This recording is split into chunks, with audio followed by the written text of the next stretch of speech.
there is emerging on the face of the earth a new human, an infinite human. And that human is you. Welcome to the Infinite Human Talk Show with your host, Elizabeth. Divine infinite human beings, you're all that is, ever has been, and ever shall be.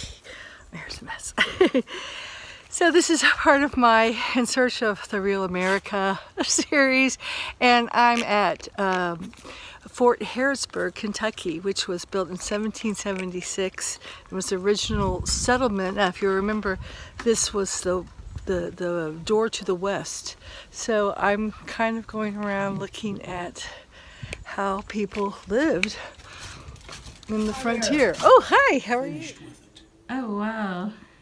This represents 175 hours. Oh my God. Can you tell me what you just said before? Because I'm making a video about America. Okay. How this was the first settlement. Yes, it all began here? Sure.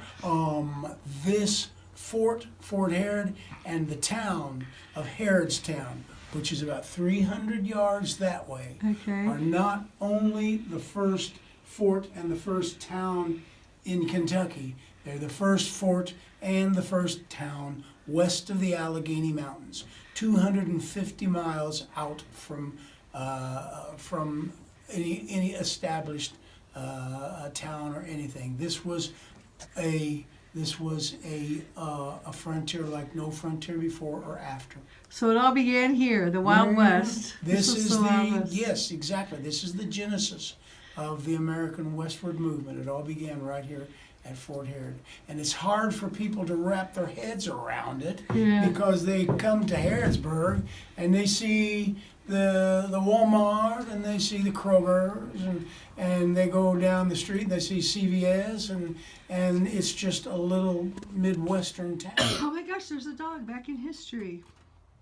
A dog with a pink leash. The other forts, they like one here if they blow theirs, and then another one would hear if they blow theirs, so that it was a chain reaction. But everybody knew it was like a tornado warning sign. This is how they lived. We know what to do. Get to a safe place and they get food. And tobacco was a huge crop. This is where they did fur trade, I guess. Hi. You're making baskets. It doesn't work. Parts are missing. It's broken, but they made a low, deep sound. And when this cabin, the home of Mark McGowan and his bride Betsy Dunn McGowan, depicts the average home of an American citizen of the Revolutionary War period. Betsy's cord cherry bed, its homespun mattress and feather tick, the trundle bed, and her kitchen utensils and glassware are all presented as they were used during this period. This is a good example of how life changed for the better after the wagon road opened up. The cherry bed has a matching sugar chest on display in the museum. Yeah. School, where the youngins learned about, look at that, the North Star Polaris. They actually learned something. They probably learned more priceless things here than all the crap that they're being taught now in these huge schools. School in Kentucky. First school in Kentucky. The school replica at Fort Herod looks as though Mrs. Jane Coombs, a Catholic from Maryland who taught at the first school, might appear any moment to ring her bell and summon the 4 children to their lessons. There they sat on crude puncheon seats, singing their capitals and multiplication tables, or doing their sums. Some of them learned to read from the New Testament, and others spent long, weary hours learning their ABCs from a primitive version of the old English horn book, made of clapboard in the shape of a paddle, with its handle whittled to fit the children's fingers. Some, no doubt, were bright and good, but an original dunce stool used by Master Godby bears evidence of some naughty pupils who would not study. This school has a dirt floor pounded hard and no chinking in the walls. The fireplace is larger than usual, extending along the east wall with an opening at the south end for sections of logs that are hauled in and fit over the andirons. The windows were of heavy paper greased with bear's fat. For horses, forging and shaping iron with an anvil and hammer. Today, our blacksmith makes an array of iron items as he gives instruction on the use of the tools. How beautiful it is here. The blacksmith shop. Close to the spring is the blacksmith shop. The blacksmith. So this is it. 1777. This was the first fort for 260 miles around. If you were attacked by Indians, you were in trouble.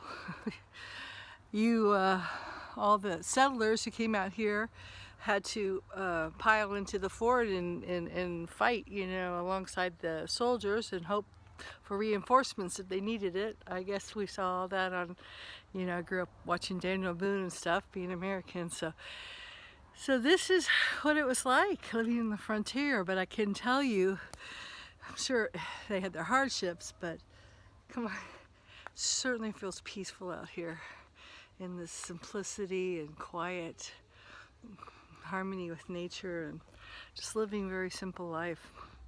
I'm craving that right now. I'm in search of that, and I think that is the cure for COVID.